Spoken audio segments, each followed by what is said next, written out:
Welcome to our backyard. This is the Backyard Philosophy Podcast. We are two friends having a discussion after everyone else has passed out or gone to bed. Grab a drink and listen as we discuss everything from automation, space exploration, and why the meaning of life is 42.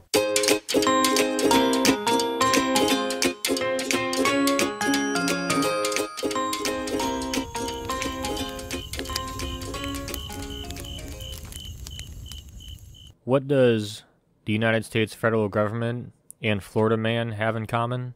They're both hoping for a miracle to pay off their debts. Today we're going to talk about the United States national debt.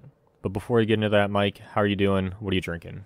Well, we're talking about money, Congress, and the government, so not the greatest. And I'm drinking some Jim Beam Peach, which I'll be honest, does not taste great, but I'm poor, so I'm going to drink it anyhow. What about you, my friend? How are you, and what are you drinking? Yeah, I mean, there's a lot of things I'd rather do than have to analyze the mistakes we've been making for a while. Whether you think they're mistakes or not, we'll address that. But I'm drinking some Rogue Dead Guy Ale because I need something a little bit higher alcohol content to get me through what is sure to be an exciting discussion, but also kind of a depressing discussion. Nick, are you telling me that being in trillions of dollars in debt is a depressing conversation? No. It's not an enlightening one. Well, I mean, it could be an enlightening one, but it's not an uplifting one, I guess is the word I'm looking for. Unless it's like a comeback story, but I don't think it is. I don't hear no Rocky music. So I want to go over a few quick words that we're going to throw around a lot, mostly because I also had to look them up to make sure I knew what I was talking about.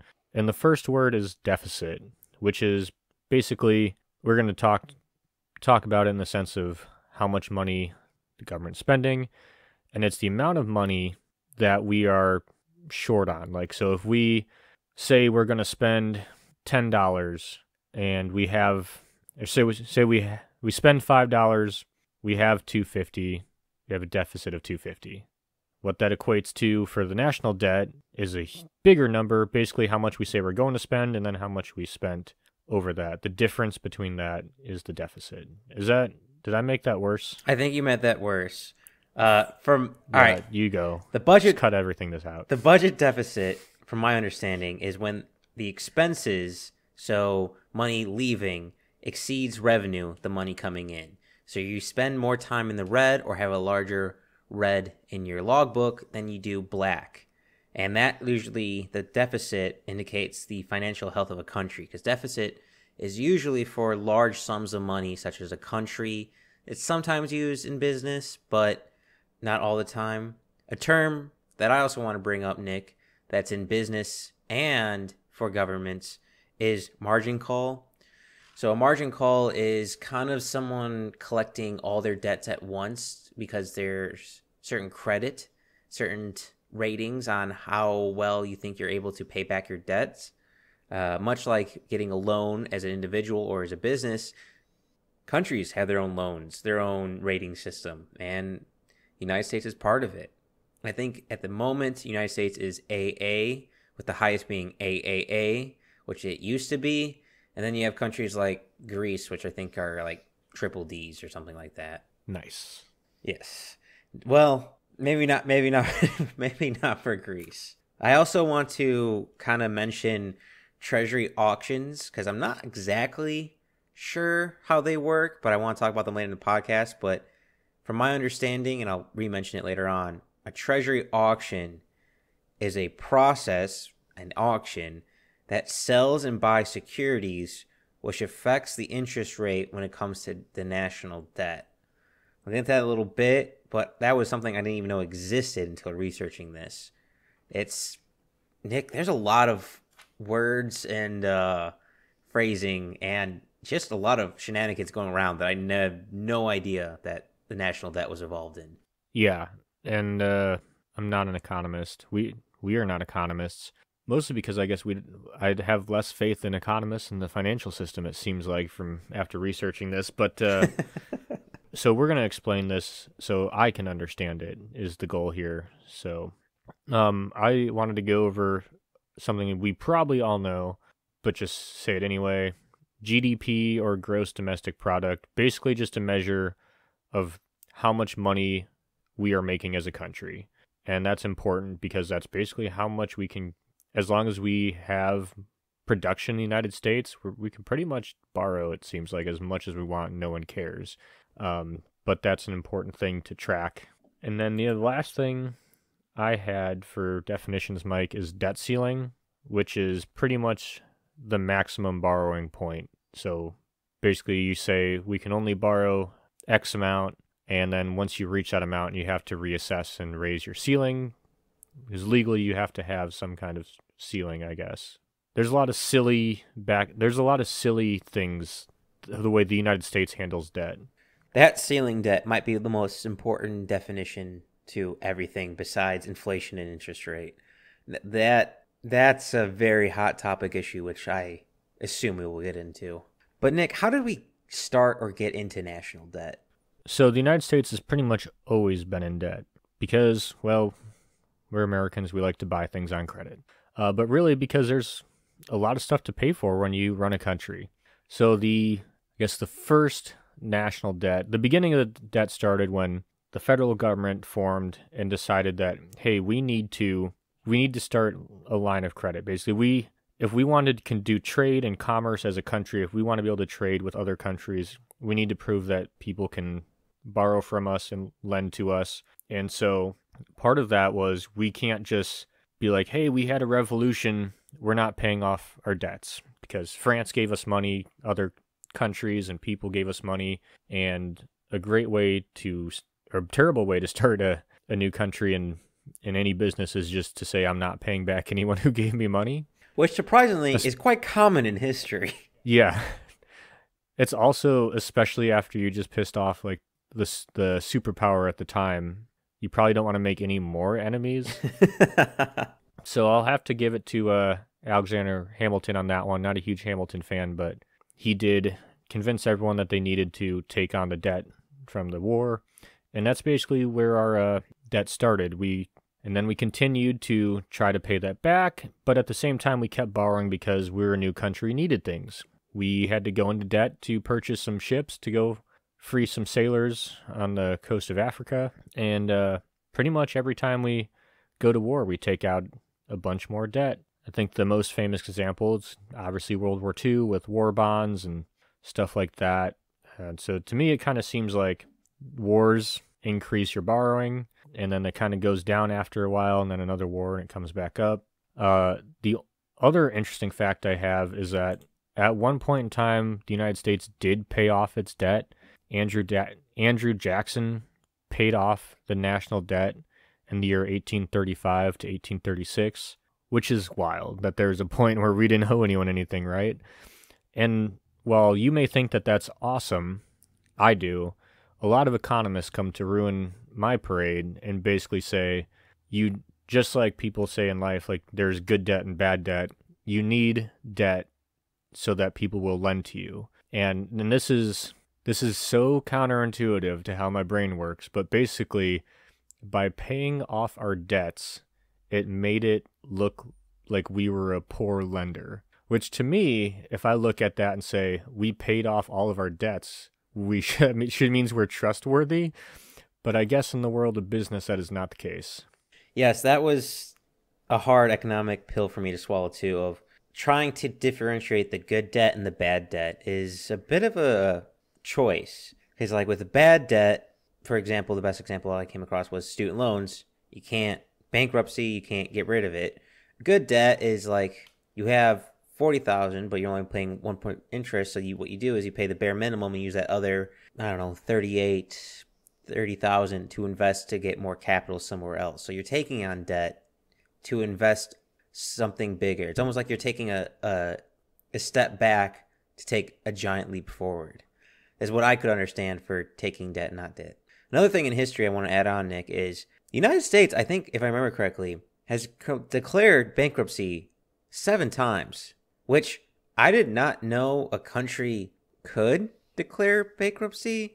And also, I thought it was... I think they just... Normally it's called becoming a socialist country or a communist country, but there's different words for it, I guess. Yeah, I guess in Russia you become Soviets, and in the United States we just go to the Supreme Court and I think borrow some money from world banks or simply borrow money from individuals or kind of absolve us of our debts. It's the bankruptcy declare of a country is confusing to me, but America has done it a few times throughout history, which is so confusing to me. It's going back to you said with Hamilton of like, well, why most countries or a lot of people in history have simply just said, let's not pay back our debts. And I guess that was the United States' way of doing it. Because, Nick, there's something we kind of failed to mention is the national debt is a really national issue, not much of a world issue. Yes, some foreign countries own some national debt, but we'll get into that later on. I mean, it is a world issue in the fact that most countries do have a national debt. I mean, pretty much, I don't know of any countries that don't. I didn't really look for that, but to me, it seems like every country has a national debt. Now, obviously, the United States is the biggest. You know, go big or go home. But some is a lot more manageable, I guess. But because we have, basically, from what I understand, because we have such a great economy and produce so much that even though our debt is huge, people still feel safe lending to us and borrowing from us and doing all the fun business stuff with us. Too big to fail, Nick. Too big to fail. But I do want to go back to what you said with the highest debt being during war times. To me, it wasn't also just war times, but also financial crashes and pandemics. Anytime there's a large occurrence in a statewide or federal wide event, they just pump out money, bonds, and the whole 9 yards just to get revenues going, to get stuff going, to solve whatever problem. And it's quite amazing how much money actually of our national debt goes into the military complex. Yeah, and I guess so we should kind of explain how, like, the spending and kind of how Congress and the Treasury Department are related. So basically every spending bill has to be approved by Congress. People always blame it on the presidency, like they say, you know, this president paid this percentage or raised the debt, lowered the debt, but really it's all in the hands of Congress. I mean, the president can, say they want some type of legislation, but the executive branch doesn't do that. That's Congress's job. And so they say how much they're going to spend every year. Congress is also in charge of the debt ceiling. So they say how much we can borrow, and it's crazy to me, or how much they can spend.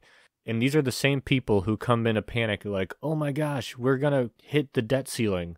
So you put that number there. Like, this shouldn't be a surprise. You put that debt ceiling in place and then approved a budget. And now you're coming back to us surprised because the things you did played out? Like, I guess I'm just confused. Yeah, it is. Well, it's amazing how quickly Congress forgets. But like you said, for the most part, the U.S. Treasury prints money. The Congress decides where it goes. The president's job is to enforce and enact the Congress decision. And the Federal Reserves kind of hold the money and shift the money around when the money gets overspent, underspent, or there's excess of it. So to elaborate, let's start with the U.S. Treasury. So the U.S. Treasury is getting money, and when Congress says they raise the debt ceiling to some astronomical number, which I can't even imagine, which I want to talk about in a second, the majority of it comes from taxpayers' money. Taxpayer money going in, government, Congress deciding where it's going to get spent, and gets divvied out that way. Another way U.S. Treasury develops wealth for Congress to spend is through bonds, and that tends to be a big one. It's like a nearly safe form of investment. So what happens is if me and Nick put $100 together on a bond for 30 years at, 4% interest rate, we get that 4% every year for 30 years, and then we can recall our money back after that 30-year mark. That's a great way for them to waive capital because based on legal loopholes, that's how some private companies move their money around to be tax-free. That's how some agencies, if they get, like, say, a park ranger agency gets $1 million, but they only need $700,000.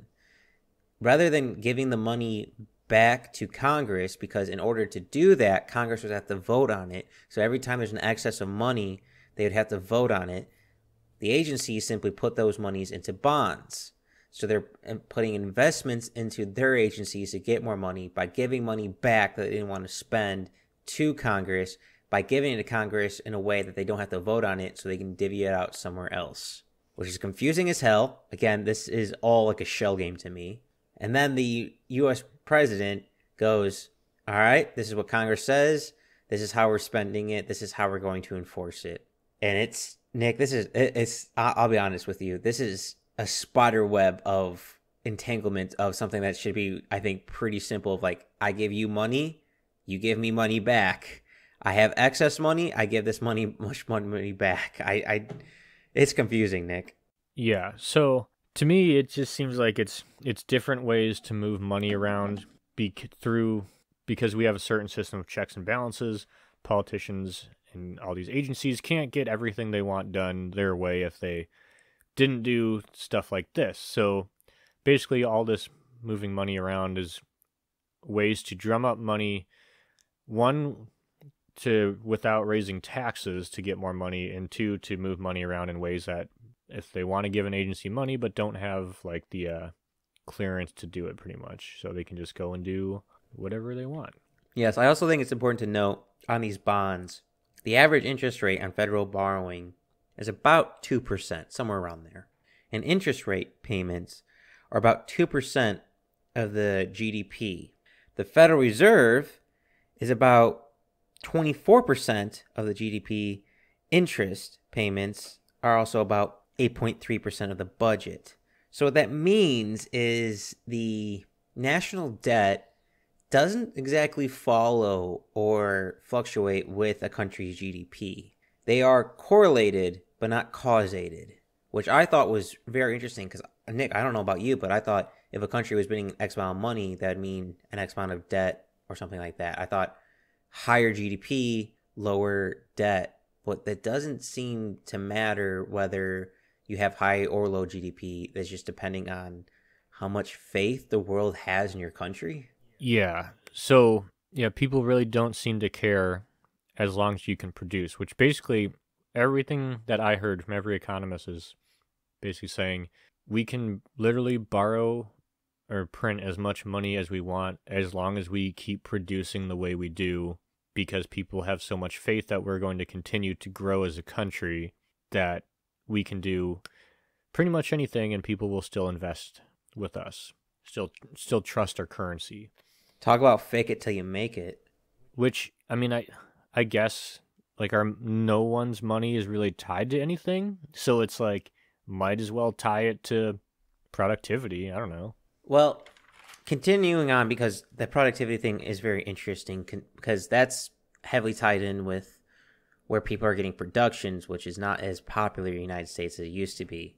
But going back to Congress on how they vote and move things around, I want to go back to this debt ceiling. Like you mentioned, Nick, it's like, oh my God, how did we get to this point when we just made up this number about 5 years ago? How did we forget? So the debt ceiling, for the most part, at least my opinion, is a facade. It's most countries that don't have a debt ceiling. The other country that has a debt ceiling, I can't remember what it is. It's somewhere in Europe. I think it might be Denmark. Is so ridiculously high they'll never meet it. It is Denmark. Oh, You're right. Look at that! I got a decent memory. But the national debt is simply, I guess, a check and balance of like, hey, we're getting to this point, we need to renegotiate. But we've always raised the national debt. National debt pretty much means nothing when it comes to the debt ceiling. Debt ceiling. So I got some numbers for you, Mike. When you say always raise, since 1960, Congress has acted 78 times to either permanently or temporarily extend or change the definition of debt limit. 78 times? To do the quick math for you guys, that's 61 years. So in 61 years, we raised the debt ceiling 78 times. Yeah, the debt ceiling means absolutely nothing. And to be honest with you, Nick, it almost seems like a way for Congress to reassemble to vote on something so they get more money. That's the best reason I come up with it, because they always are going to raise it. I mean, it's come close a few times from them not raising it, which could have been an issue. But again, there's only one other country besides the United States that has a debt ceiling, so it's just smoke and mirrors to me. I don't know if you have a different opinion on that. Two things. So one, speaking of just how much the president gets blamed for this when it's all Congress, I'm on the Treasury Department's website, which is where I got that number, and they list the exact quote is after 78 separate times to raise, says 49 times under Republican presidents and 29 times under Democratic presidents. But the president doesn't raise or lower the debt ceiling. So tell us who ran Congress when we did it. Like that's stupid. Hey Nick, a little inside joke for you, but it's probably the same people who did it the previous 50 years. Yeah, I have no idea. So on the debt ceiling though, so Poland has a debt ceiling that's actually tied to its GDP. So their public debt limit is 55% of their GDP, and it's a constitutional requirement. So you can't raise it past X percentage of GDP, and basically if you do, you have to, the next year's budget has to fall with those 2 years under the percentage to remain viable. And that's in the Constitution, so that's got a little bit more teeth than just Congress being like, YOLO, let's... Do you want to spend more money? Yeah. I wonder how that affects their country's GDP. I don't know Poland's GDP, but I imagine it's not. I imagine it's somewhere in the middle of the bell curve, not exactly at the high end of the bell curve. Yeah, it's just it's like, oh, should we go to Eastern Europe to figure out how to solve our debt crisis? Because that seems interesting. That really does seem it feels very foreign to me that our national debt is not tied into our GDP in a direct line. I figured that had been very obvious to do for a country, but I could be wrong. Again, the economists seem to know more than I do, which is, like you said, Nick, either a really good thing or a really bad thing. But something I want to point out before you finish your second thought, Nick, is we never said what the national debt is at this recording. It's nearly $30 trillion at the moment. It's 200 billion off from 30 trillion, which is a almost unfathomable amount of money. Yeah, I was listening to someone explain how much money $30 trillion is, and it basically said if you spent $1 million a day, it would take you like 3,000 years to get to $30 trillion. Ooh-wee! And I could probably spend $1 million a day if I had to, right? But like every single day. Yeah, that gets. I mean, that's wild. But yeah, I can't comprehend the size of that number. It's almost uncomparable. I also want to note that the U.S. GDP is close to 21, 22, 23 trillion dollars. It's depending on who you ask, it kind of changes, but not too far off from the national debt. It's still different. The GDP is lower than the national debt, but I did find that interesting. I did not come across Poland. I'm very happy you found that. We should make a bunch of like fake memes about the national debt. Like, you know those memes, it's like there's like X number of stars in the sky. It'd be like there's X numbers of pieces of sand on the beach, or half of the U.S. national debt, like shit like that. You know, you're probably not too wrong with those figures. Yeah, if you took each piece of a water molecule from a pool and then each sold it for $1, you would not be able to pay the United States national debt. I don't know. It's really a made up number, right? Like there's nothing that we can do. We might as well just start making it random things. Well, that kind of goes back to how it works, I think, a little bit. So I mentioned margin call, which is pretty much during the Great Depression, people rush to the banks to get their money out. A margin call is usually when a large sum of money is trying to be collected because they're worried about your image. They might be worried not be able to pay it back at all, so they want an X amount of money back just to make sure you're proof you're still good. will probably never happen for national debt, so no one will ever try to immediately collect the national debt. So countries that have national It's debt, exactly what Greece said. last words of an empire, they'll never come to pay to collect their taxes. But yeah, it's all about imagery. It's how we possibly might look, not how we actually are. And that's a lot how the national debt works. So the U.S. Treasury sends taxes to pay for what Congress wants to pay for. If it doesn't have enough money, it uses bonds to raise the extra capital and send it. Now, Congress isn't just doing this for a new bill X, Y, and Z, but it's also going to the military-industrial complex. It's going to schools. It's going to medical care. It's kind of everyday systems in government, which I am also very confused on how it seems inflation does not really tie a direct line to national debt. It seems like Nick, when we're doing the drinking bill podcast, which you should go check out at Backyard Philosophy or anywhere you listen to podcasts, they just kind of make up numbers. I can't find their reasoning or the why they choose certain numbers to raise capital of. Yeah, one, I think it's a combination of two things. One, they need a number big enough to get the attention of their constituents, but small enough that no one else is going to really put up too big of a deal. Basically, you have to spend money to prove that you're doing something in Congress, and it does. And we blame Congress all we want, but really this is our fault because we demand that all our politicians spend money on us instead of promoting politicians who want things like a somewhat balanced budget.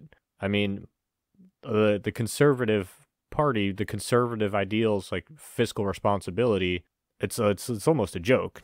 I mean, the Democratic Party doesn't have to pretend like being fiscally conservative isn't one of their huge tenets, but for a party whose huge tenet is being fiscally conservative, our government just spends and spends and spends. Yeah, it seems like instead of having financially smart politicians, we should just try to settle for financially inept politicians because their solution to everything, at least from what I can tell, is to throw money at it. Now, again, with the national debt, this is where we might disagree. I don't know if the national debt is exactly a bad thing. Because like you mentioned, Nick, there's good debt and there's bad debt. And the national debt to me almost seems more good debt than bad debt. Yes and no. I agree and disagree with you. Yeah, I'm not saying we go down to zero. We do need some kind of debt to show other countries that it's safe to invest, do business, and also like in case we need to borrow. And even though every economist is like, oh no one's ever going to come and try and collect, it just seems like why put ourselves in the situation where if something did happen, we couldn't pay. So right now, the United States, all basically their estimated revenue from taxes for 1 year is $3.863 trillion, which means if every year we didn't spend any money on any public service, any government-sponsored medical stuff, defense, transportation, it'd take us 10 years to pay off. Could we maybe make it to where the national debt we could pay off in like 2-3 years if we had to, like something reasonable, where if someone did come to collect, that there is an actual real chance we could pay it off? I agree with you that it doesn't seem like we have a cohesive plan for the national debt. I agree with that. But the movement of money allows, in my opinion, for more loans to go out for businesses, breaks for companies, also a lot more programs. Like I didn't realize how large a spending percentage goes to stuff like Medicare, roads, highways, again, the military industrial complex, which is a conversation I want to have. I find it funny that we spend a lot of money on roads and highways, Nick, but I'll be honest with you, I don't really see the results. They seem to be always broken. Yeah, you got to live in a district of a higher up member of Congress. That's the solution there. Perhaps this might be a good point to explain how the national debt is divided.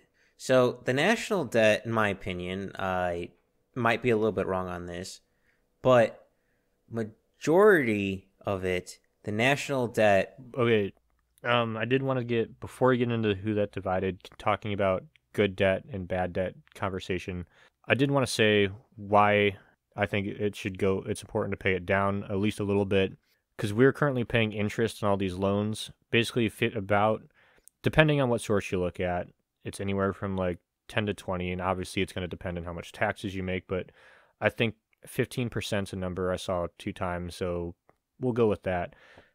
15% of all your taxes just go into paying the interest on the debt. So if we lower our debt, we lower the interest we pay on that debt, which means more of our tax money goes to things like roads and stuff. Or congressmen's paychecks. More congressmen's paychecks. And everyone always says, I feel like my tax money isn't going anywhere. Well, that's because a lot of it's going to just paying interest on our debts of stuff we've already paid for. So I think paying back that stuff we've already paid for, or paying off most of that stuff we paid for, so that then we can use, another 15% to pay for stuff that we can get now. So that's why I think it's important to have debt, yes, but also let's not pay as much interest. I don't know. No, I agree. My biggest issue is that we don't have a plan for the national debt. I think overall, national debt is not as bad as everyone makes it almost like a fear-mongering.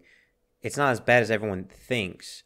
I do want to point out, though, I would be curious on who we try to pay off for the debt. So if we pay off our national debt that's owned by foreign governments, I still think the interest rates that we're paying for the public citizens and the federal government agencies, that's just money being spent in our country that'll get, in my opinion, spent so it stays in our country, which I think might be a good thing. This is all very questionable. Again, I am a fool with a capital F. I'm not quite sure what this means. It's just an idea that I had, is if we're going to pay off the debt, pay off foreign national debt that we owe first. So that way any debt that's inside the country is, when we pay it off, is spent in the country, so it generates more wealth, if that makes sense. Well, I think there's 2 types of debt in the national debt. There's intragovernmental holdings and debt held by the public. And like you said, foreign countries, yeah, maybe we don't want to pay that off because we want to continue to have credit with them.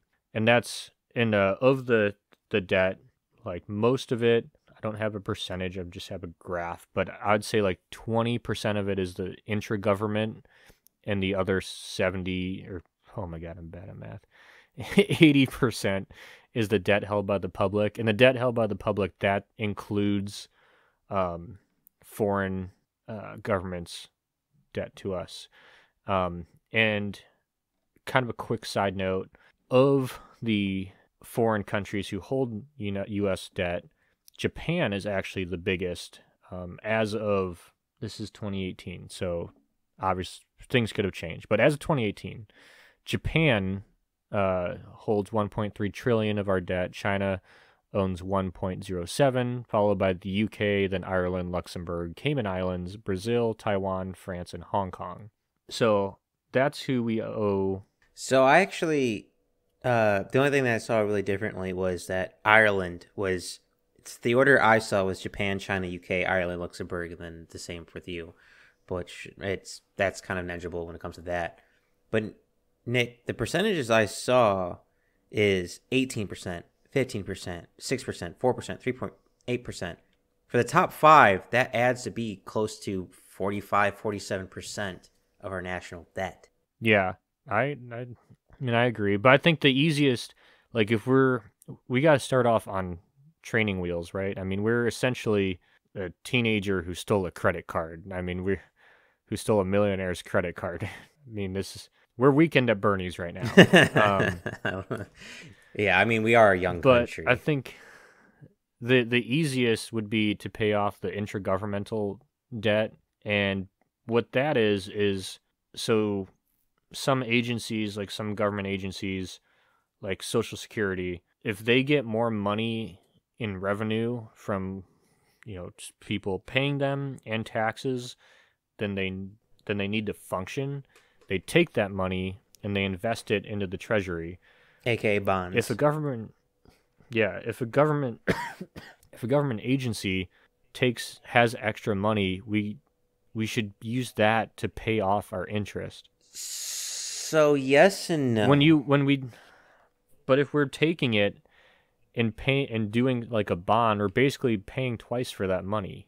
Yes. So what we're actually paying is not to have Congress formed together to vote on how to spend the money.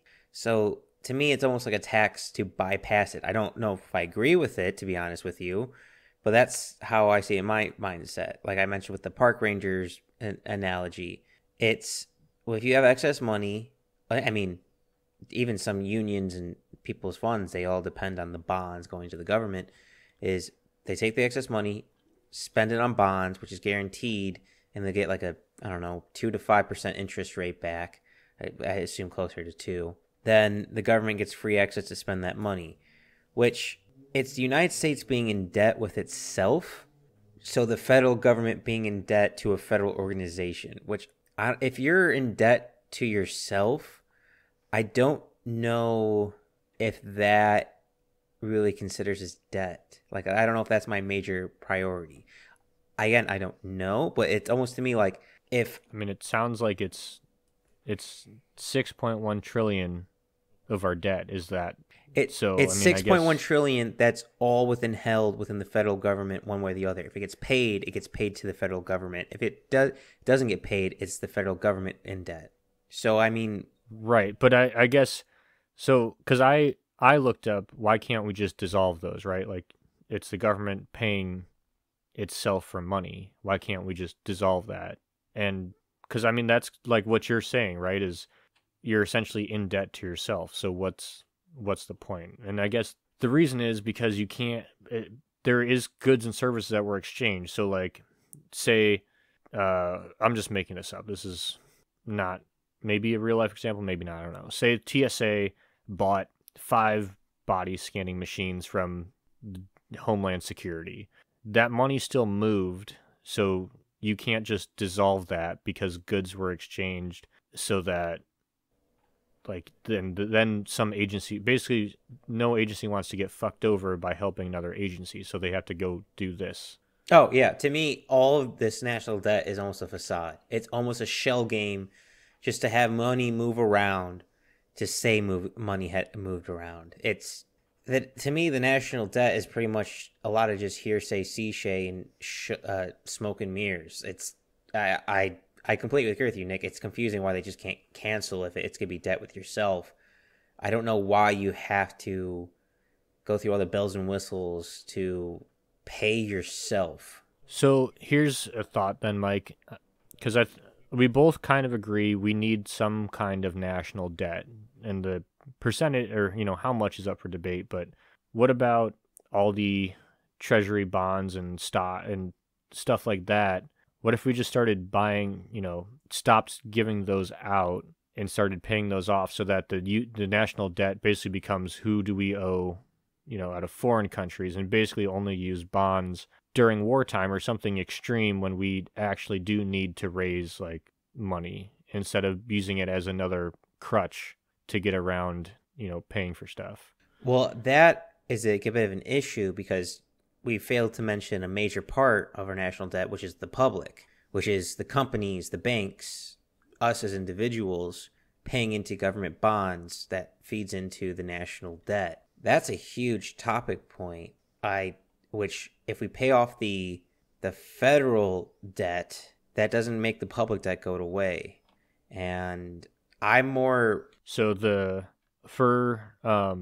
treasury securities, so that's your bonds and stuff like that. For 2021, 11 trillion was owned by the feds and other government agencies, and then foreign owned 7.3 trillion, and then the next mutual funds own 3.63 trillion, and then depository institutions that's banks, right? Yes. 1.35 trillion. And then state and local governments own 1.17 trillion. Pension funds own 1.13 trillion. Insurance companies own 38.1 billion. We're in the billions, so we're getting out of there. U.S. saving bonds is 145.7 billion. So I think that's to individual, like the public, like your grandma has a bond, kind of stuff like that. And then other is 2.2 trillion.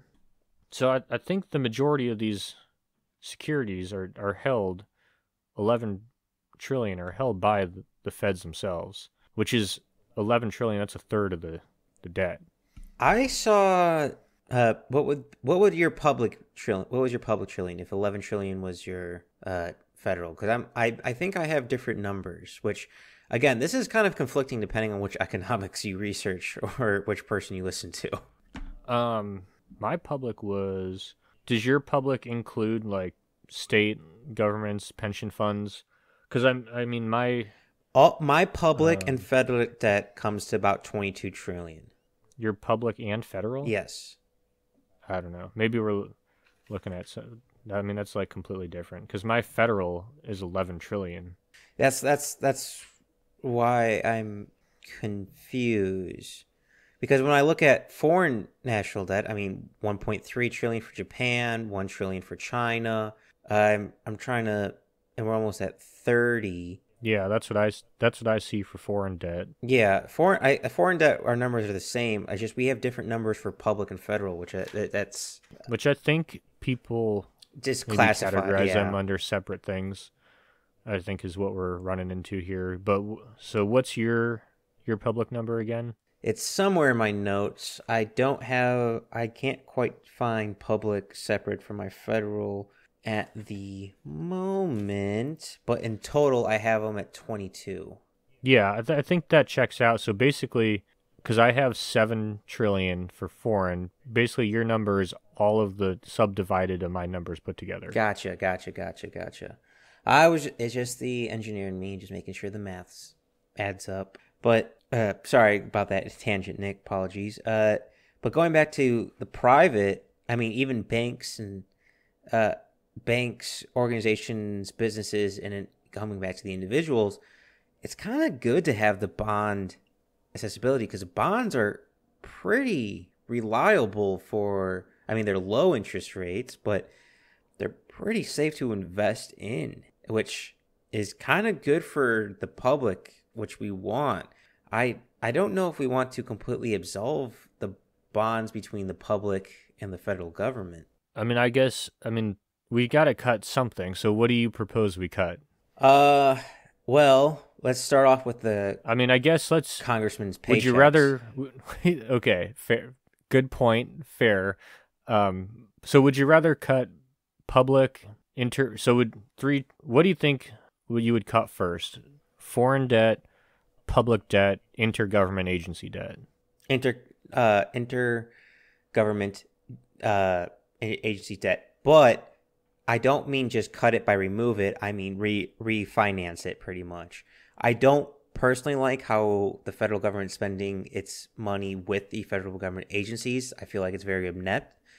And I don't like we mentioned earlier, how in wartime the debt ceiling gets extremely raised and a lot of money goes into that sector. I am all for new technologies, new weapons, and protecting our country, but I'm not exactly the happiest how it's handled. And overall, I'm not happy how the federal government handles paying out federal-owned divisions. Yeah, I mean, I think it's definitely it's very clearly, like you said, a shell game, a way to move for agencies to move money around. And so maybe the answer is somewhere in providing agencies a way to move money around, themselves, give them, I mean, we have so many agencies and a lot of them do the same things. Sometimes they need to pay each other. I mean, you're talking like Homeland Security working with Border Patrol. I mean, they're very similar function, and they're different in a lot of aspects, but you can see how they play with each other, and same as well, Border Security or Border Patrol working with the Coast Guard. Like there's joint operations that are run all the time. And so maybe the solution is in giving them more leeway to give money here or there. I personally, I think a big problem, I think it's pennies, but I think it's pennies that may add up to something huge is the way we do our budgets. For the government, for those of you who don't know, is basically if you don't spend it, you lose it. So if you ask for, say you're, I don't know, park service for, Yellowstone, and you ask for, this is a completely made up number, I have no To idea. clean the river or something. Well, just say for the year, you get 1 billion or $1 million, and say you spend $90 million, but next year you have a project that you didn't have the previous year, so you're going to need, $1.2 million. Well, they look at the last year and say, well, you only needed 90, so we're going to give you 90. But if they spend that $1 million, then they can say, hey, look, we spent it all. We're going to need more next year. Someone's like, oh, okay, well, since you spent it all. And so for those of you who haven't worked in or around the federal government, New trucks you all may the know time.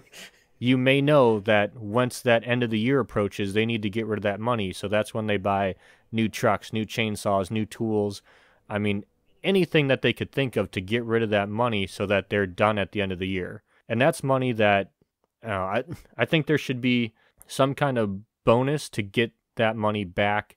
Like, but you don't want to do a percentage. So say you say, hey, like if you can keep, X percentage of the budget, if this, if you give X percentage back, you don't spend it.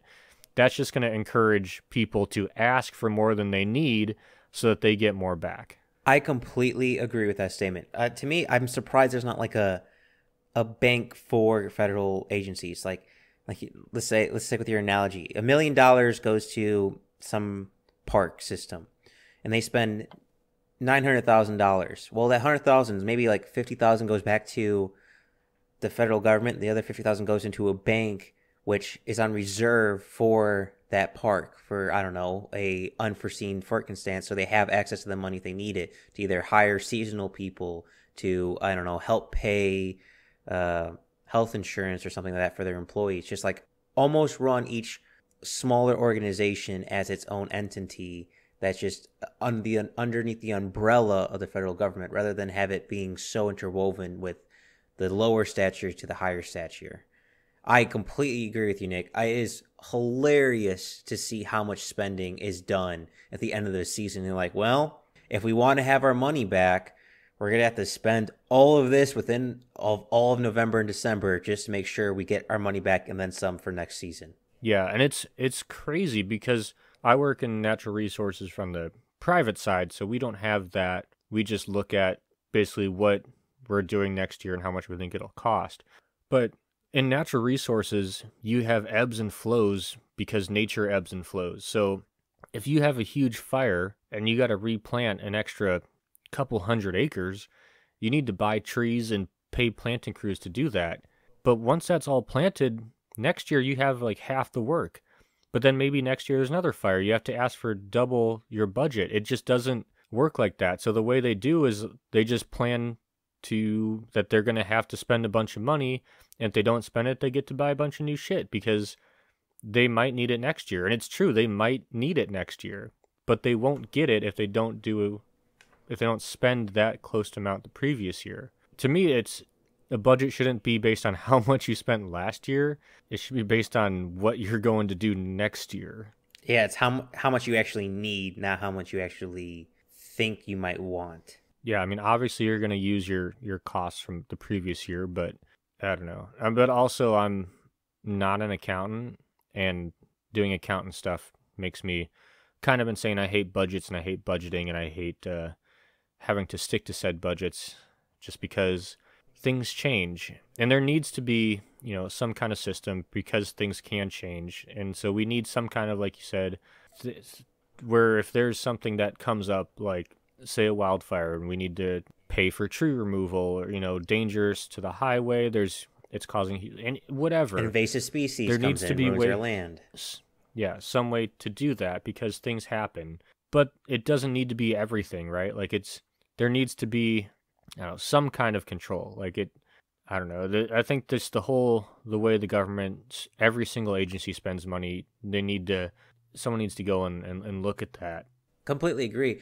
It almost seems like you said, Nick, earlier with, man, you're really on the ball today, but a kid with their parents' credit card. I I don't see any accountability. I don't see a lot of the reasoning for how the budgets are structured. Granted, it might just not, I don't get to see the inner workings. It might be that I did not dive deep enough into the rabbit hole, but it doesn't seem like a well thought out plan. It almost just seems like, seems like a decent amount of money. Let's just throw that at that and see what happens. Which is not usually the best idea, because this might astray a little bit from national debt, but businesses aren't allowed to get loans. Like, all right, for those who don't know, most businesses are in some form of debt. They buy, stuff to build their business, to create a business, to invest, to do stuff like that. Businesses are constantly in debt, but they're not able to get loans unless they come up with a business plan, show a need, and have a well thought out idea and a structure to get there. So why is the federal government not the same? Which is confusing to me. Yeah, and the argument that I've seen people throw up is one kind of your argument of the government should run like a business, and then people are, well, the government's not a business. It doesn't. If the intent of the government isn't to make money, which I get, I understand that. Well, just interject right here fast, is the national debt is actually kind of run very business-like. It is very similar to being run to a business currently. It just doesn't have a good business plan. Sorry, please continue. Yeah, I mean, right. I mean, yeah, businesses take out debt so they can buy things and invest in themselves. And the government is, in a sense, doing that, but they have no plan to at least to pay back any of that, really. They're just passing the buck to us. And again, like I said, yes, this is all Congress's fault, but we are the ones who elected them, and we continue to elect people to Congress who spend because we continually ask our representatives for things instead of asking them to stop spending all of our money. We want new parks, we want new roads, we want all this cool stuff, knowing that we're going to make our grandkids pay for it, right? I mean, we're a perfect example of that. We're paying for Social Security and Medicare, which probably me nor you, Nick, will ever see in our lifespans. It's like the South Park episode when the devil can't. What I forget exactly what happened, but a bunch of bad shit was happening because their grandparents made a deal with the devil that they could have cars and they ice cream. They keep their driver's license and get to go to the Waffle House. But then they had to make the same deal because the devil was like, well, oh yeah, they were like, yeah, we'll get rid of our cars and ice cream. And they're like, no, you have to give up Red Dead Redemption and soy sauce. And they're like, all right, sign us up for another 20 years or something. It's bad tasting medicine that no one really wants. But another thing I want to address, Nick, and I'm sorry for hopping all over this. I'll be honest with you, Nick. This is not my area of expertise, so this is all kind of new territory for me.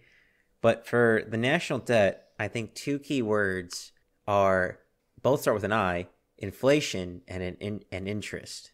And I cannot think of two things that either should or they do have heavy ties with the national debt. And I want to start with interest because I mentioned it a little bit earlier in the podcast with the Treasury auctions, which had no idea that there was a thing.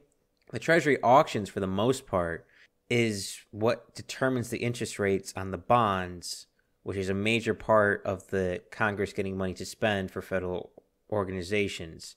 And this Treasury auction is a process that sells and buys securities, which, when researching this, I still have no idea how it works. It's almost like, to me, gambling on whether this is a good price or a bad price. And the government's trying to get the one that gives you the best interest rate, so the lowest interest rate, but the highest for their own independent interest rate. It's confusing as hell to me. But I want to talk about the interest rate for a little bit, Nick, because I don't understand how the interest rate does not fluctuate with the GDP. I don't understand how the interest rate is so static when interest rate for mortgage homes can be dynamic or they can change at a notice whim. I don't understand how the national debt, if economy tanks, the interest rate stays the same, or if the economy is doing fantastic, the interest rate stays the same. And I don't know if you came across this at all in your research. I mean, a little bit. I so inflation and the national debt, from what I understand, is people don't really seem to be concerned about it, mostly because it's the government that can print the money. So a lot of people are like, oh, well, we can just keep printing money, and inflation is actually good for the debt because we're using the same amount of money, which is really less money, to like pay things back. So printing tons of money has never gone bad in history ever. Okay, so that's my exact thought. But all these economists are just like, no, it's fine. The government can just keep printing money as long as basically the U.S. keeps producing goods. Has And it's economics totally never fine. taken a history class? I feel like those two need to get together real soon. Like I feel like history and economics need to somehow come together and talk. I don't know. Like I said, I don't know if I said it on the podcast or before recording. I've never listened to a group of people who have so much faith in the dollar and so much faith in the federal government. So they're either like either really know what they're talking about or they have no idea, and I can't quite figure out which one it is. I think that they have no idea because I'm gonna be honest with you, Nick. The dollar has decreased in value. Inflation's at an all-time high, and well, if their solution is simply print more money, that's a pretty shitty solution in my opinion. And I'm an idiot, and I feel like that's a really dumb idea. I could be wrong, but that's my gut feeling. It worked for Venezuela, right? And Germany, and And Russia, Germany and and Russia. China, and UK after the East Indian Trading Company dissolved. Yeah, it worked all those times, right? So I think we're good. Yeah, eighth time's the charm. Everyone knows that. But what's your opinion? What's your opinion on what's your opinion on the economists of how they feel about the national debt? Because I'll be honest with you, I'm worried about the U.S. dollar bill, and I don't like how the government's handling national debt. But I am curious about your opinion on this. My opinion on the national debt and the interest rate. Start with how you feel about the economics. The economists saying trust the Congress, trust the dollar bill. Then I would say how you feel about the national debt, then how you feel about interest less inflation. So personally, I think economists really only care about the stock market. So if inflation is rising and the stock market's doing good, they're just like, no, it's all fine. But if the stock market starts to go down and inflation is rising, like this is the end of the world. I mean, I really think that as long as the stock market's doing okay, they really don't care about anything else. I think it's concerning to me, just that how much we have. When you look at a country that our debt is often compared to, Japan, their debt is 12.2 trillion, which is 266% of their GDP, and that's higher than ours. And so people are saying we don't have anything to worry about until Japan has something to worry about because they're going to go first, because even though they have less debt, they have a higher percentage of GDP. I do think there is something to the economists saying as long as the U.S. continues to produce an economy, produce goods and services at an increasing percentage. I mean, every year we are, if not making more physical things, ideas and stuff and businesses are being created in the United States. And that's really what people are using as currency, just the idea that the U.S. will continue to grow. So I do understand where they're coming from there, saying as long as we continue to grow as a country, grow our GDP, grow all that stuff, that people will continue to do business with us, yeah, and lend and borrow, and we can buy and borrow and lend. So I do get where they're coming from, and I guess the only thing I really don't share with them is that I think inflation isn't as planned as maybe they think. I mean, maybe, the normal rate of inflation I can understand, but the hyperinflation we're seeing nowadays is definitely concerning, and I don't think it's a super well thought out attempt to use less money to pay off our debt, which, I guess would be smart to do right now while our money is worth less. Let's pay off some of that debt. But yeah, I don't know. It's concerning to me, the amount. I mean, like I said, Japan, which owes more than we do percentage wise, is still only $12.2 trillion. And we're triple that. And obviously we're a way bigger country than Japan, but it's just, this is one of those things where I'd like the US to be around the same as everyone else, right? Like, let's have a somewhat more reasonable debt. I'm not saying let's get rid of debt, but let's be reasonable in how much we owe. I mean, I think if you ask anyone, they'd say, "Hey, is being $30 trillion in debt good?" I mean, really, how can you say yes to that? Well, my biggest issue is I don't like the economics saying that the government knows what they're doing. I don't think anyone in history has ever really said that, like you mentioned, maybe on air or off air. But I also don't like how we don't have a plan, because right now our plan is everything's fine until it's not. That to me is a shitty plan. I don't. Maybe the plan isn't shared with the general public. So that's the line from the new Magnificent Seven, where the guy is falling out the window. He's like, "How are you doing?" He's like, "I'm fine." Oh, He's fine all the way until he hit the bottom. Nick, one of my favorite posters slash jokes is a man jumps off a skyscraper. He passes the man on the 22nd floor. The man on the 22nd floor asks, "How's he doing?" The man falling says, "So far, so good." Yep, that's the one. I absolutely love that artwork, and once I have money, I want to buy a replica of it. So I mean, that's kind of how I feel like the debt is. Yeah, I agree that, I don't know, they seem to have more faith in the U.S. government than, I mean, really anyone. Like anyone I've ever met, they seem to have more faith in the U.S. government.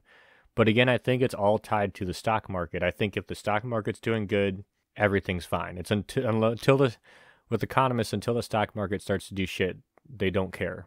I think that's. I mean, I think you saw this. If you watch the news, when inflation started to really rise in the U.S., like, end of 2021, mid 2021, whatever, 2022, the stock market continued to rise, and everyone was like, "Oh no, this is fine." Like, all the economists were like, "No, everything's fine." It's because the stock market was doing good and their money was doing good. Now that the stock market's kind of stalled out, everyone's like, "Whoa, what the fuck?" Or now economists are concerned. So I think they're just a more reactionary group. I don't know. That's just my 2 cents. Yeah, no, I definitely can see that point. I do want to reiterate that I think national debt as a concept is a good idea. The only major thing I'm concerned about is the execution. And I think many might agree with me on that. Is just you need debt to move money around, to invest in new ideas and stuff like that, and show trust in the public that you're trying to move forward. But you got to make sure you do it the right way. And that is the major concern I have with how the national debt is being handled. Yeah, I do like your saying of there is no plan. Like, we just continue to borrow, and there's no plan to not pay it off, because I think we're kind of past that point. But to get to a more reasonable thing, it'd be nice to see someone come forward with, this is what we got to do. I don't know if you had a plan, Mike. I have some dumb ideas. Or if we're getting ahead of ourselves. No, I got some dumb ideas, and I don't really have much more on how the interworkings of national debt have. But my idea for national debt is to use that debt, double down into exploration of space, and just get a shit ton of minerals resources and build our economy through that. So use our debt to invest into our future of space mining and gathering the future. Like, yes, there are foreign threats. Yes, there are agencies that need money. But maybe we switch our money into more looking up to the stars and think more long-term, past 5 years. So we start thinking about 20 years from now, what the world's going to look like. And let's invest towards that. So start mining Saturn's rings, the asteroid belt, etc., etc. That's where I can see the national debt kind of staying how it is, but still have a plan to absolve it in the future. What about you? Did you come up with any ideas or solutions? Well, so one is similar, but maybe more feasible, more immediate, I guess, action is the U.S. has a lot of land, like a lot. And I'm not saying to sell it, but there's a lot of timber and resources that we have that we could monetize. If I'm not mistaken, that's how Andrew Jackson got us out of debt, right? He sold federal land. Yeah, I think so. But I'm not advocating for a land sale, but there's a lot of timber that could be cut or, you know, mineral rights that can be sold and as a way to pay for that. And the reason I say that is because I mean the most realistic is we need to cut back on our spending. Yeah, no, But agree, completely agree. but that's not going to happen. Yeah. We're never going to cut back on our spending. But we could get supplemental income from selling some timber, you know, selling some mineral rights that the U.S. has. I mean, hold on. Let me look and see how much land the United States owns. Well, while you investigate land, I do want to say, Charge for grazing rights, stuff like that. yeah, that probably is not the worst idea, but maybe take in other problems, like we mentioned in nuclear waste. On many countries have a problem with nuclear waste, like France, that we could take money and we could charge them kind of a lot to get some of our national debt done. But Nick, to me, the most quick solution to cancel our national debt is war. Invade a country, mineral rich or process rich, and just take all they have. It's Oh, so you're doing the old way. Hey, doesn't mean it's not accurate and doesn't work. It's not the right thing to do, but If it worked for Caesar, it'll work for us. I mean, it worked Back to Gaul. It worked for Caesar, Genghis Khan, the Pope, Alexander the Great, Napoleon. Like, it works. It's kind of a shitty, unhumane thing to do, but man, I mean, Canada kind of looks kind of nice this time of year. You know, they got a lot of land, timber, not a lot of population. I'm just saying. I mean, it'd probably just be easier to make them a state than it would to conquer them, right? Hey, either way, that's a lot of resources, a lot of minerals, a lot of territory. So I have another dumb idea, and this is basically we use the top 5 crooks in Congress, and they set up like a basically become investors in the United States, right? So I'm talking like your Pelosi's. You allow Congress people to buy and sell stock on behalf of the United States government. On behalf of us, and they get a percentage. And that's the only way people in Congress can buy or sell stock. Because look, they're doing it anyway, and they're the only ones getting rich. We might as well get our cut. Let them do it and get our cut. I think Nancy Pelosi has worked in Congress for, I don't know, since eternal time, it looks like, but, and she's a freaking millionaire. She's a public servant. She shouldn't be a millionaire. Yeah, no, I absolutely love this idea, and I'm 100% in. It's like, and if you're gonna, if you're gonna be the crook, if you're gonna be really good at what you do and it's kind of bad, you might as well be on our side. All right, if you can't beat them, join them, kind of situation. Yeah, we don't condone what you do, but we also like money, I guess is the yeah. And it's not going to pay off the national debt, but we can start working some of that interest down. I mean, just think about it. Every insider trading tip Nancy Pelosi does, that's a few dollars less on your taxes. As time goes on, it's going to be less and less. You sold me with less taxes, Nick. That's all you had to say. Yeah, I don't think that'll work. Just based on the sheer size of the national debt, it'll take a while for their portfolios to get there, or not. Who fucking knows? These people are terrible. I was gonna say every journey begins with one step, but I think you're a little bit more accurate with your word choice. So that's my dumb, but also not the worst idea I've had. Right. So what I got is we hire crooks to invest our money. In order to get the money, we go to war. So we combine our ideas. We invade and give it to the crooks to invest. That's Nick. Are you sure we're not politicians? I mean, are we the British East India Trading Company? I don't know.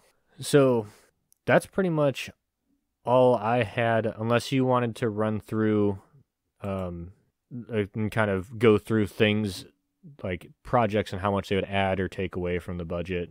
I don't have any of that. If you have anything on that, feel free to bring it on and I'll comment where I can. So I'm just going to run through. So there's a website, and it's crfb.org. It has a tool called Debt Fixer, but it's the Committee for a Responsible Federal Budget. And you can go through and see what you can add or take away and what it'll do to the budget or to the debt. And so I was just going to go through some of the big points that people are talking about, and you can see what it does to the debt. So offering free community college would increase the national debt by $70 billion, and offering free public college would increase it by $590 billion. And then if you increase the gas tax by 15 cents and continue to grow it, you would decrease the national debt by $260 billion.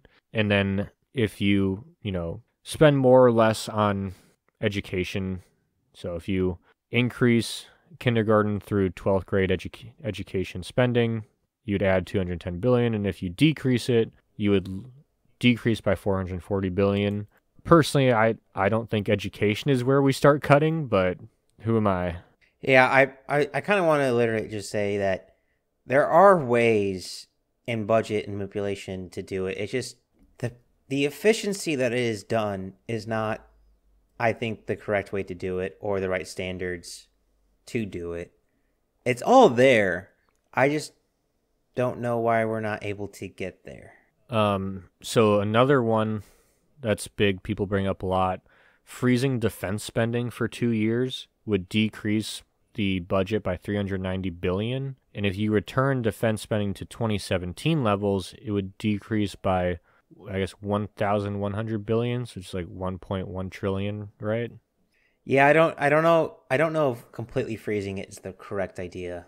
I was gonna say, yeah, probably shouldn't just stop spending money on defense, but and then tighten border security and build a border wall, increase by 130 billion, provide a pathway to citizenship for undocumented immigrants, tighten border security, increase by 130 billion, provide a pathway to citizenship for undocumented immigrants, decrease by 170 billion. Reducing foreign aid and international program spending only decreases by 130 billion. I feel like that's inaccurate somehow. I don't know why, but I feel like that's a very inaccurate number. That's what I said, and it's interesting how it says reduce, not cancel. So I don't know if it's like reduced by X 10% minus it, or yeah. some shit. Raising the retirement age to 69. Nice. Thank you. Decrease by 110 billion, and then the rest is tax stuff that's boring and I don't quite understand, so I don't want to explain it wrong. And then when you get into healthcare, you got some bigger numbers here. If you want to expand Obamacare, increase by 240 billion. If you want to extend Obamacare subsidies and close the coverage gap, it's an increase by 440 billion. If you want to replace Obamacare with state grants, that's a decrease by 550 billion. And that kind of sounds like passing the buck, but states definitely have a lot less debt than we do federally, which we haven't really talked about, but the state debt to... It seems like, Nick, one way or another, everyone's in debt. No matter if you're a business, an individual, a state, government entity, or the entire United States. You're in debt to someone, some way. Yeah, I mean, everyone's... Our whole economic system runs on being in debt and credit, so everyone's pretty much always in debt. I like to call it imagination, and it seems to work. Everyone's got, for a place where a lot of people are worried that people are running out of imaginations, boy, we do believe in a lot of imaginal things. Yeah, and you know what I can't believe we didn't bring up until right now, we may have to add in the beginning of the podcast, what is the debt if broken out per citizen? Oh, isn't it isn't it like 80,000 something per citizen? So, and this is what I don't quite understand. So the debt per citizen is at $89,856, but the debt per taxpayer is $238,910. So I guess is that like if you have a dual citizenship, or just if you don't make enough, how many if you don't kids contribute are there? to federal income tax. I don't know what the population of children are in the United States either. That's probably got to be a good percentage. But and then for state, your debt per citizen is only $3,620, and your debt per yeah. So that's a more manageable number. Yeah, just by 87,000, Nick, pretty much. And so continuing on for how could we decrease and increase, and how would it affect everything? So if you freeze non-defense appropriations for 2 years, it's a decrease of 260 billion. If you return non-defense spending to 2017 levels, it's a decrease of $780 billion. Hot damn. Yeah, I know. Again, it's a decrease in spending, so that's not really going to work. Yeah, needless to say, this is a simple problem, but yet at the same time, a very complicated problem. Yeah. So enacting a carbon tax would decrease the debt by 1.1 trillion, basically because it's taxes added. If you enacted a wealth tax, you would decrease by 2.4 trillion. And so this is the interesting about taxes, right? So it's kind of like a parabola, like a U, upside down U, right? So there's a number somewhere where the tax rate, you get the most bang for your buck. So on one end, so one axis on the bottom, you have how much money, what percent of your taxes the government takes in, and then the other end is how much, how much is produced. And on one end, there is zero, the government takes in zero, and on the other end, the government takes in everything. So if the government takes in everything, you have no incentive to produce. If the government takes in zero and doesn't provide anything, you also have if there's no economy, there's no incentive to produce. So somewhere in there's a perfect amount of the government to take enough where they can get enough money to do what they want, but also not decrease production because they reduce the incentive to work. So somewhere out there is a magical number for taxes. Now, we don't know what it is yet, but it's out there. And so a lot of people say the answer is to raise taxes, but it's actually more complicated because you raise taxes too much, you decrease the incentive to produce. And so basically what it sounds like from what I've kind of read is that basically tax plans don't really all have that much effect on the national debt, because when the government takes in less money, basically productivity or GDP increases. So because of the increase in productivity, even though you're paying less tax, like say you're paying 15%, it's just a random number, but now you're producing, 150%. So even though you're paying less, you used to be paying 20, now you're paying 15. You're paying less the government, but you're producing more. So they're getting more money than they would previously. And then if you increase taxes, the government's still taking in a good amount of money. You're producing less, but the government's taking more of it. So the government takes in more money. It's just a matter of how much you produce. That's really the question. The best analogy inside my head is you have a pie that's 10 inches in diameter and the government takes a quarter of it, or you have a pie that's 20 inches in diameter and they take a third of it. Granted, they're taking a bigger part fraction-wise by a third, but it turns out to be less. You get more of the pie because it's a larger pie. Yeah, it's exactly how that works. It might be just because I'm hungry and I'm now thinking of pie. Sorry. Nope, no worries. Well, that's pretty much all I had. Yeah, it seems like I'm going to be honest with you, Nick. This all seems like a problem with solutions that can be actually implemented in our recent lifetime and be solved. But yet we don't. Yeah, well, once again, I'd love to blame Congress, but we continue to elect people who do this because, I mean, you look at, as a country, like you said earlier, Mike, debt is somehow everyone does it, but also uniquely American. I mean, there's so much, it's marketing towards, buying and spending, and now, you could get a loan for this and that. The average American is like, I'm trying to pull it up. Isn't it like 40% Americans are in debt over 10 grand or something like that? It says the total personal debt of the U.S. is $14.96 trillion, which is impressive that Congress can spend almost 3 times as much money as the rest of America combined. So the average debt is $58,604, which is pretty reasonable. I mean, that's less than most houses. I don't know, but you know, people you can take out like loans now to buy a freaking T-shirt. I mean, you can buy in installments.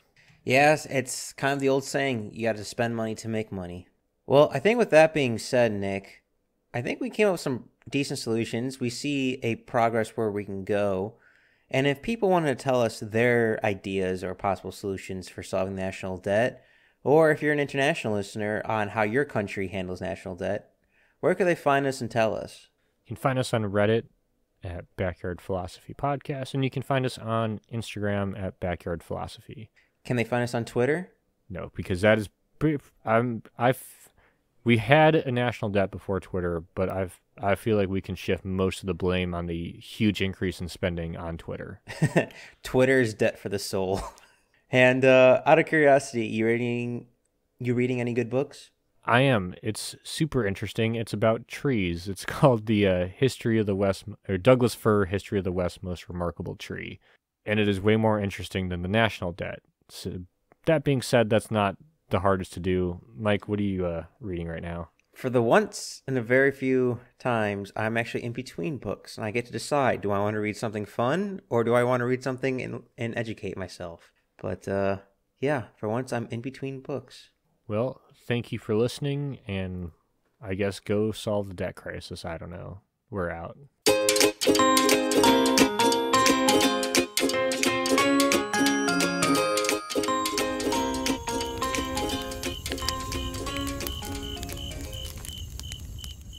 Thanks for listening to the Backyard Philosophy Podcast. We rarely finish a podcast without missing a point we wanted to bring up, so let us know what we forgot. And if you have a topic you want us to talk about, let us know at Backyard Philosophy on Instagram and Backyard Philosophy Podcast on